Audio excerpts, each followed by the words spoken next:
Aujourd'hui, petite interlude dans notre entretien pour prendre un sujet qu'on entend un peu trop à droite à gauche. Et je voulais en parler sur ma chaîne, comme ça c'est fait, on n'en parle plus, on pose les bases et on avance. D'accord? Donc cette fameuse phrase qu'on connaît tous, l'IA va nous remplacer. Que ce soit tous les métiers en règle générale, mais nous on va se concentrer sur le nôtre qui est l'UX design. Tu as probablement lu ça partout. La réponse habituelle c'est non, c'est juste un outil. Sauf que cette réponse-là, elle est incomplète parce que la vérité, elle est plus nuancée et elle te concerne directement. Bienvenue dans la série Vulgar UX qui vulgarise l'expérience utilisateur. Et aujourd'hui, on va parler de l'IA et de notre cher métier. Maintenant, imagine, on va prendre un exemple que j'aime beaucoup ces derniers temps et je fais un petit coucou aux collègues. Imagine un logiciel de BIM. Donc, qui te permet de faire de l'architecture, grosso modo, d'un bâtiment, d'une infrastructure, bref. Un logiciel BIM peut, grosso modo, te générer des plans d'architecture en 10 minutes, te calculer les structures, proposer des variantes. C'est impressionnant. Mais si l'architecte n'a pas pris le soin et n'a pas pris le temps de comprendre ce que la famille veut vraiment, ses habitudes, ses besoins non dits, sa façon de vivre, il construit la maison parfaite, mais pour quelqu'un d'autre. En UX, c'est exactement ce logiciel BIM. Puissant, utile, mais s'il n'y a pas de pilote dans l'avion, l'avion se crache. Soyons honnêtes, l'IA fait déjà certaines choses mieux que nous, plus vite que nous. Le wireframing de base, donc le prototypage, la génération de personas, l'audit heuristique, les synthèses d'interviews, tout ça, elle le fait en quelques minutes.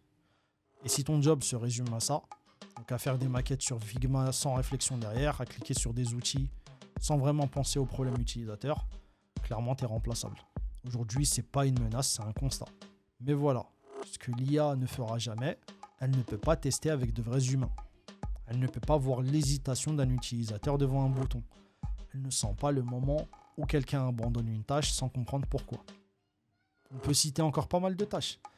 Elle ne sait pas que le brief qu'on t'a donné est faux, que le vrai problème est ailleurs. Tout ça, ça s'apprend sur le terrain, ça se ressent. Ça demande de la psychologie, de l'empathie, de l'expérience humaine. Et ça, aucun prompt ne remplace. Tu peux structurer, ça, il n'y a pas de problème. Moi-même, j'utilise l'IA de façon quotidienne. Et je pense qu'aujourd'hui, un UX designer qui n'intègre pas l'IA dans ses process va perdre beaucoup de clients, va perdre beaucoup de temps et est quasiment facilement remplaçable. Encore une fois, s'il n'est pas juste presse-bouton. Maintenant, il ne faut pas confondre l'IA utilisée à outrance et l'IA au service de l'UX design. Parce qu'aujourd'hui, les designers qui utilisent l'IA vont plus vite, délivrent mieux et ont un avantage réel. Mais attention, le temps gagné avec l'IA, c'est pas pour faire pareil en moins de temps. C'est pour réinvestir ce temps-là, là où ça compte. Plus de tests, plus d'analyse, plus de compréhension utilisateur. L'architecte n'a pas disparu quand le projet BIM est arrivé. Le dessinateur de plan, lui, oui. Donc non, pour répondre à la question, l'IA ne remplacera pas les UX designers. En tout cas, pas tous. Elle va remplacer les UX designers qui n'ont fait qu'exécuter. Ceux dont le job, c'est brief reçu, Figma ouvert, maquette livrée. Ça, elle le fait, et souvent mieux. Et ça va continuer à s'améliorer et à délivrer encore plus vite. Mais elle remplace aussi ceux qui refusent de l'embarquer.